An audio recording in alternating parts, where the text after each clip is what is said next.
할렐루야. 아멘. 오늘도 우리를 꿈꾸게 하시는 하나님의 은혜가 우리의 삶 가운데 가득하기를 소원합니다. 아멘. 이 세상에 우리 사람들은 생명을 갖고 태어나죠. 생명을 갖고 태어난 이 존재의 특징이 있다면 태어나면서부터 성장하고자 한다는 거예요. 성장. 아기가 태어난 후에 이 아이의 강한 그 안에 있는 본능은 성장하고자 하는 욕구가 나타난다는 거예요. 사람만 그럴까요? 동물들도 그렇고요. 심지어 식물들도 그렇죠. 씨앗이 땅에 심기는 순간 이 씨앗은 싹을 내고 성장하기 위해서 정말 몸부림을 칩니다. 그 힘이 얼마나 강력한지 아스팔트를 뚫고도 나온다라고 하는 거예요. 이게 성장의 힘이죠. 하나님이 이 땅에 창조하신 자연은 때에 따라서 성장하고자 하는 본능이 있습니다. 그리고 때를 따라 열매를 맺죠. 어제 욥도 나무를 보았어요.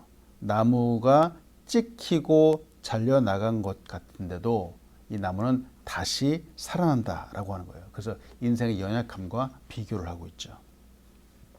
그러나 우리 인간은 말이죠. 끊임없이 계속해서 성장할 수는 없어요. 육체의 성장은 대략 18세 정도까지 성장을 하죠. 그 이후로는 육체 성장은 멈추죠. 그러나 이후로도 끊임없이 성장하고 있는 부분이 있죠. 바로 우리의 내면입니다. 내면. 우리의 속사람.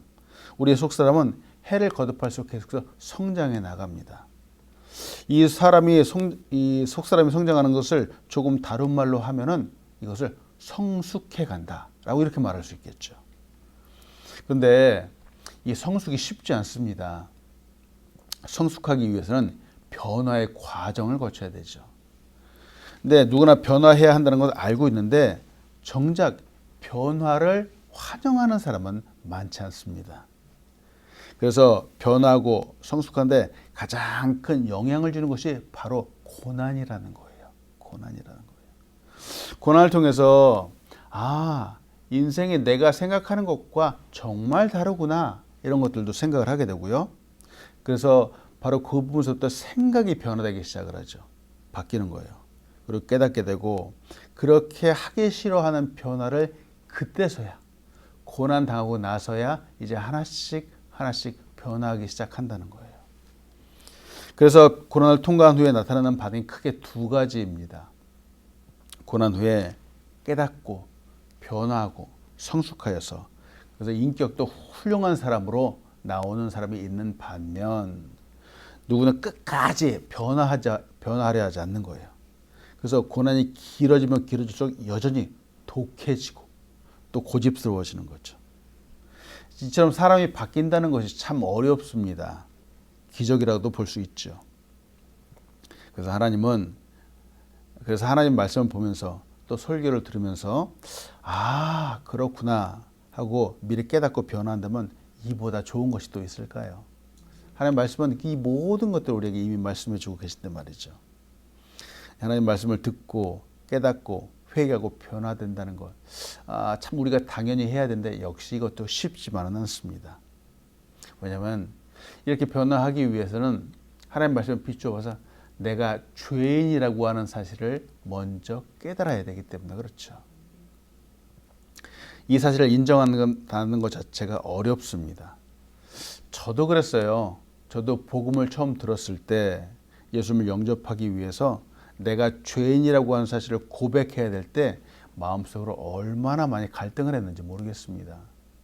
근데 이 변화를 받아들이기로 했죠.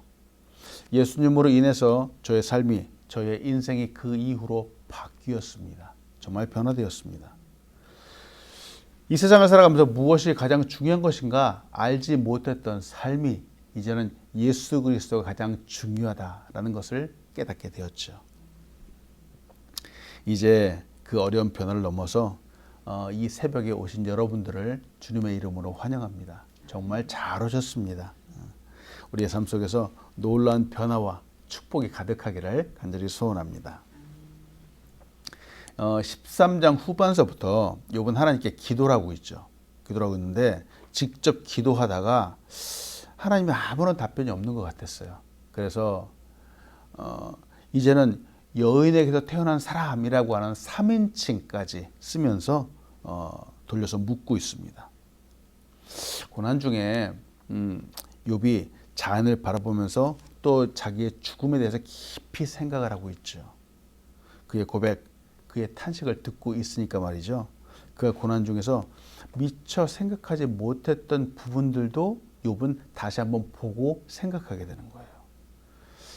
그 모습들을 보면서 아까 서두에서 말씀드린 것처럼 욥 자신도 점점 성숙해가고 있다라는 느낌이 좀 드는 거죠. 그러나 지금 당장 욥에게는 성숙해가는 것, 알아가는 것보다도 지금 당장 눈앞에 있는 자기가 겪고 있는 육체의 고통이 너무 심한 거예요. 또 아울러서 마음의 고통도 정말 그의 마음을 찢고 있죠. 괴롭습니다. 오늘 본 말씀 욥기 14장 13절을 봅니다. 주는 나를 스올에 감추시며 주의 진노를 돌이키실 때까지 나를 숨기시고 나를 위하여 규례를 정하시고 나를 기억하옵소서. 이렇게 말하죠. 욥에게 오는 이 고통과 고난이 얼마나 강했을까. 지금 욥이 차라리 내가 여기서 고통을 겪느니 차라리 가고 싶은 곳이 있습니다. 그것이 어디냐? 바로 스올이라고 하는 것이에요. 스올은 이 구약적인 개념인데요. 여기는 죽은 사람들이 누구나도 예외 없이 가는 곳이에요. 지하세계라고 말하죠. 근데 사실 그것은 지하세계인 이곳은 이 땅에서의 고통과는 비교할 수 없는 엄청난 고통이 있는 곳이에요. 히브리 사람들에게 이 스올이라고 하는 이 개념은 흑암의 장소이다. 또는 망각의 땅이다. 그리고 적막의 장소이고 그다음에 일, 계획, 지식, 지혜가 없는 장소이다. 이렇게 불리고 있는 곳이에요. 욥이 그러잖아요. 내가 지금 여기서 차라리 이렇게 고난 가운데 고통 가운데 있느니 스올, 음부를 가겠다. 그것이 도리어 나의 피난처가 될 것 같다. 이렇게 고백을 하는 겁니다.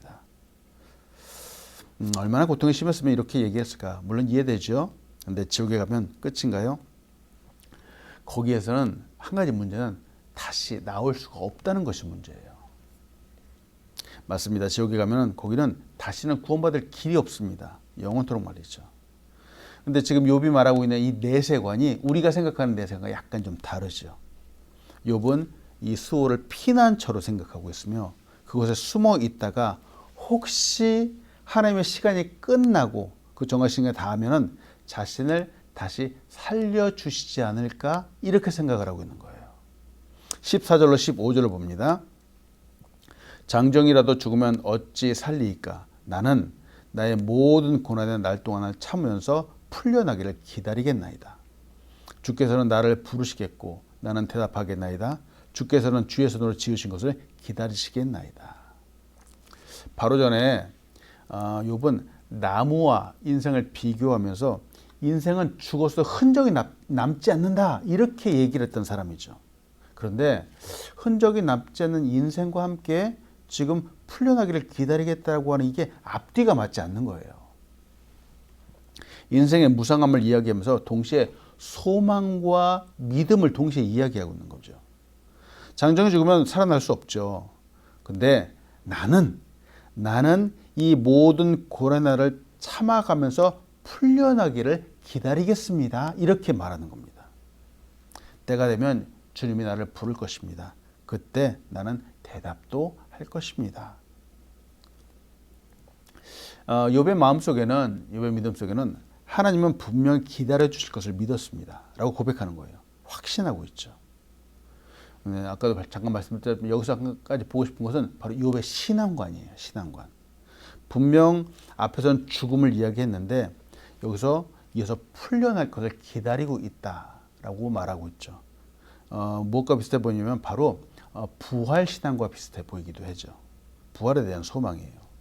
죽었지만 하나님의 노여움, 진노를 돌이키실 때면 내가 다시 살아날 것이다. 이렇게 풀려날 것이다. 라고 고백을 합니다.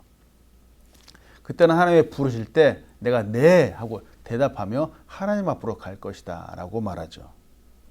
근데 한 가지 문제가 바로 그 장소가 스올이라고 하는 장소예요. 지옥이라고 하는 장소예요. 지금 우리가 갖고 있는 믿음과 좀 다르죠. 여러분, 한 번 지옥으로 간 인생은 구원받을 수가 없습니다. 이게 성경이 말하는 진리예요. 누가복음 16장은 그 대표적인 예죠. 예수님께서 제자들에게 직접 이야기했어요. 누가복음 16장에 부자와 거지 나사로의 이야기가 있습니다. 부자는 거기에서는 이 부자의 이름도 언급되지 않아요. 그런데 거지는 나사로라고 하는 그 이름이 분명히 있습니다. 참 이 하나만 보더라도 이 세상의 재물이 우리의 구원과 아무런 상관이 없다는 사실을 우리는 볼 수 있죠. 여튼 부자는 지옥에 갔는데 이 지옥에서 겪는 그 고통이 너무나도 심한 겁니다. 고통스러운 겁니다.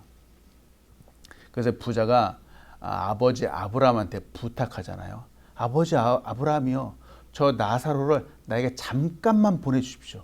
그 손가락 끝에 물을 적셔서 내 혀를 서늘하게 해주십시오. 내가 이 불꽃 가운데 고통을 받습니다. 이렇게 고백을 하는 거예요.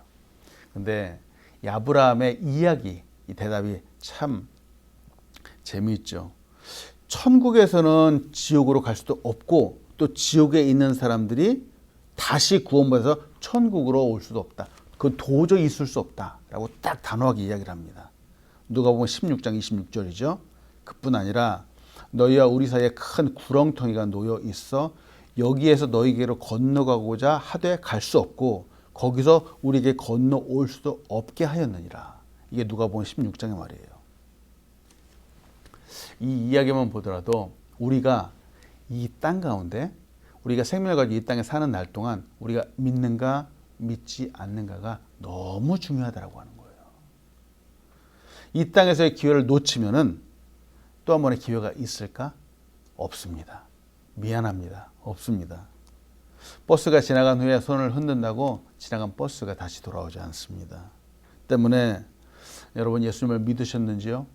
정말 잘하셨습니다. 그 무엇과도 비교할 수 없는 정말 값진 구원입니다. 아직 예수님을 믿지 못한 사람이 있습니까? 이 땅에서 호흡을 하고 있는 이 날들이 바로 기회입니다.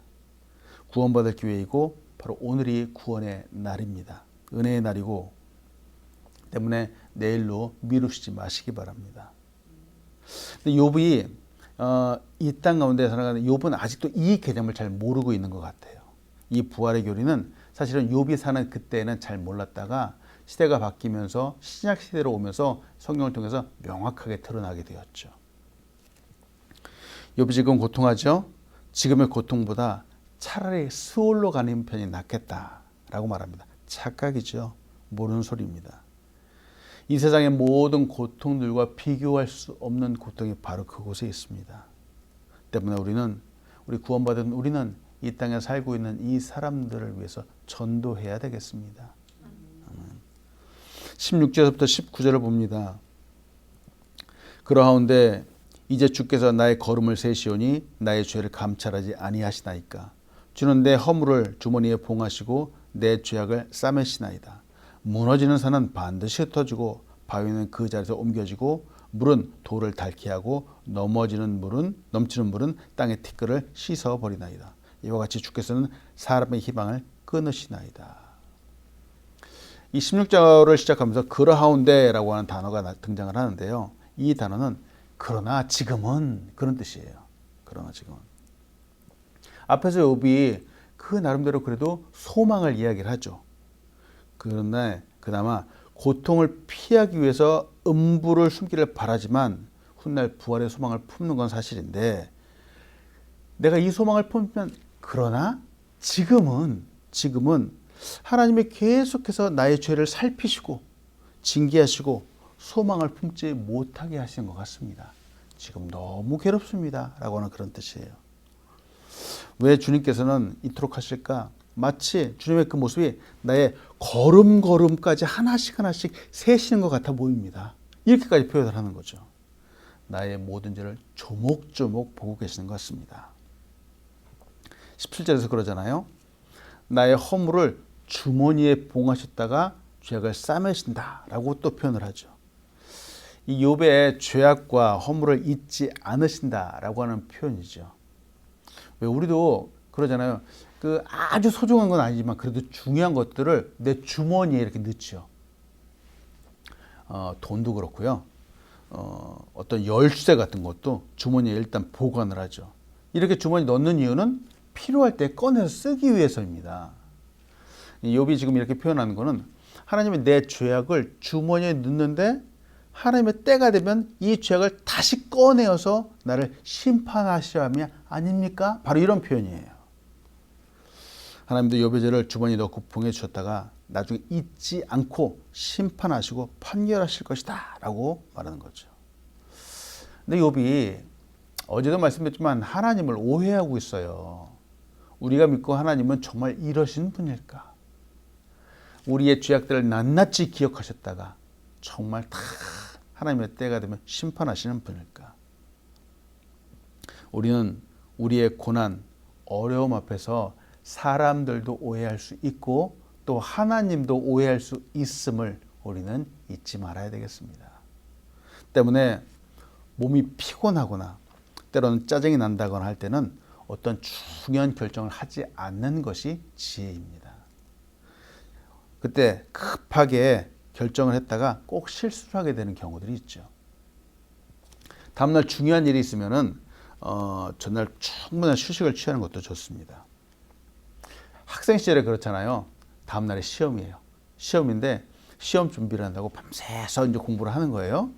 근데 막상 시험 시간이 딱 되면은 너무 피곤해가지고 알고 있는 것도 틀리게 됩니다. 때문에 우리는 어렵고 힘든 순간에 정말로 하나님을 오해하지 말아야 되겠습니다. 성경은 여호와 하나님을 이렇게 고백합니다. 예레미야서 3장 21절로 26절 말씀입니다. 이것을 내 마음에 담아두었더니 그것이 오히려 나의 소망이 되었사오면 여호와의 인자와 긍휼이 무궁하심으로 우리가 진멸되지 아니함이니이다. 이것들이 아침마다 새로우니 주의 성실하심이 크시도소이다.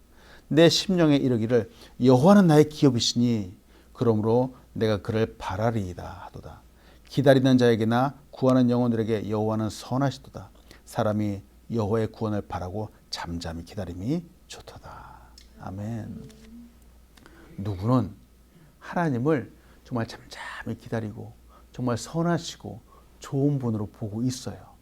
근데 누구는 하나님을 정말 내 발걸음마다 다 세시고 꼬투리 잡으시려고 하는 그런 사람으로, 그런 하나님으로 보고 있는 거죠. 저도 처음에는 하나님이 무섭기만 했습니다. 하나님을 처음 믿을 때 하나님이 정말 정결하신 분이고 거룩하신 분이기 때문에 죄악들을 용서하지 않으시는 분이다라는 이 사실 하나 때문에 하나님이 두렵기만 한 존재였습니다. 근데 사랑하는 여러분, 하나님은 정말 좋은 분이죠. 하나님을 알아가면 알아갈수록 하나님의 그 무서움보다는 더 사랑이 많으시고 더 정감이 가고 그 자비와 긍휼이 무궁하신 분이다라는 사실을 보게 되었죠. 하나님은 우리의 죄를 기억하시기보다도 우리의 모든 상황에도 불구하고 우리 자체를 기억해 주시는 분입니다. 아멘. 오늘 끝으로 욥기 14장 20절로 22절은 이렇게 말합니다. 주께서 사람을 영원히 이기셔서 떠나게 하시며 그의 얼굴빛을 변하게 하시고 쫓아 보내시오니 그의 아들들이 존귀하게 되어도 그가 알지 못하며 그들이 비천하게 되어도 그가 깨닫지 못하나이다. 다만 그의 살이 아프고 그의 영혼이 애곡할 뿐이니이다. 여기서 사람의 얼굴빛을 변하게 하신다라고 하는 이 표현은 죽은 사람의 얼굴빛이 변한다라고 하는 그런 말이죠. 쫓아보내신다. 곧 죽음으로 이 세상에서 쫓겨나게 하신다라고 하는 그런 뜻이죠. 그의 아들들이 존귀하게 되어도 그가 알지 못한다. 즉 비천하게 되어도 그가 깨닫지 못한다라고 하는 말입니다. 죽은 후에는 고통은 아무도 알 수 없다는 것이죠. 말씀을 마칩니다. 오늘 말씀 보면서 욥의 마음을 다시 한번 보게 됐죠. 하나님과 변론하고자 하는 그 목적은 이 죄의 문제를 해결하기 원함이었어요. 그런데 죄, 혹은 자기가 원하는 것들이 해결되지 않을 경우 자신이 얼마나 비참해질까, 그 당할 그 죽음을 다시 한번 말하고 있는 욥을 보게 되죠. 앞에서도 욥은 자신의 이 결백함을 갖다가 계속해서 반증을 했습니다. 그런데 욥이 보는 것은 아무리 내가 정직하다고 하더라도 혹시라도 하나님이 나를 이기시면, 하나님이 한번 판단하시면 이것은 나의 이 죄악들, 나의 이 변론들은 변증할 방법이 없다. 칠흑 같은 어두움 가운데 빠질 수밖에 없다라고 고백을 하는 거죠. 아까도 말씀드렸지만 욥은 지금 하나님을 오해하고 있어요. 하나님이 어떤 분이신지. 물론 그가 하나님을 누구보다도 잘 알고 있는 분이라고 하지만 지금 어려움 가운데, 피로감 가운데, 고난 가운데 하나님을 오해하고 있다는 거죠. 때문에 우리는 하나님을 잘 아는 것이 정말 중요합니다. 우리는 하나님의 진노하심, 벌하심 물론 있지만 여기에 집중하지 말고 예수 그리스도를 보내신 은혜와 사랑에 주목해야겠습니다. 아멘. 이것이 복음이죠. 비록 삶의 어려운 순간들, 이 모든 순간들 가운데 고난과 고통이 있더라도 그래도 내가 잘 이겨서 성숙하고 또 더더욱 하나님의 사람으로 만들어가는 그 과정들이 바로 은혜라는 사실을 오늘도 바라보시기 바랍니다. 이 가운데서 더더욱 하나님의 사랑을 가득히 받아서 승리하는 우리가 되길 간절히 소원합니다. 아멘. 기도하겠습니다. 하나님 참 감사합니다. 우리에게도 귀한 말씀을 주셔서 오늘도 우리의 하나님을 다시 한번 생각하게 하시고 바라보게 하심에 감사함을 드립니다. 하나님, 우리의 삶에 어려운 순간들이 있습니다. 물론 욥과 같지 않겠지만 그래도 어려운 순간들 가운데 우리가 살아가면서 하나님을 오해하지 않도록 하나님 도와주시옵소서. 이 순간들을 지나면서 도리어 우리의 믿음이 더 견고해지고 하나님을 더더욱 신뢰하고 믿고 나아가며 결국은 하나님을 믿는 믿음으로 말미암아 승리하는 우리 귀한 사람들 될 수 있도록 인도하여 주시옵소서. 세상에 많은 것들이 우리를 칠지라도 우리는 흔들리지 않고 넘어지지 않기를 원합니다. 오직 예수 그리스도의 그 은혜와 사랑을 우리의 가슴속에 가득히 품도록 하나님 축복하여 주시옵소서. 이 땅 가운데 귀한 교회를 세우셨습니다. 우리 교회가 건강한 교회, 아름다운 교회, 하나님의 기름 부으시는 교회로 우뚝 설 수 있도록 축복하여 주시옵소서. 오늘도 우리 가정을 위해서 기도합니다. 하늘의 문을 여시고 하나님의 능력의 손길, 치유의 손길, 축복의 손길을 보내주시어서 아버지 우리 가정들이 은혜가 가득한 가정이 되게 인도하여 주시고 하나님의 인도하심 따라가는 우리 귀한 가정 될 수 있도록 축복하여 주시옵소서. 오늘도 연약함 하나둘 붙잡아 일으켜 주시고 먹는 음식 하나하나마다 정말 혹은 먹는 약 하나하나마다 몸에 놀라운 기적이 되어 나타날 수 있도록 축복하여 주시옵소서. 감사합니다. 우리에서 발걸음을 주님께서 주장하여 주시옵소서. 예수님의 이름으로 기도합니다. 아멘. 하늘에 계신 우리 아버지여, 이름이 거룩히 여김을 받으시오며 나라에 임하옵시며 뜻이 하늘에서 이루어진 것 같이 땅에서도 이루어지이다. 오늘날 우리에게 일용할 양식을 주옵시고 우리가 우리에게 죄진 자를 사하여 준 것 같이 우리의 죄를 사하여 주옵시고 우리를 시험에 들게 하지 마옵시고 다만 악에서 구하옵소서. 대개 나라와 권세와 영광이 아버지께 영원히 있사옵나이다. 아멘.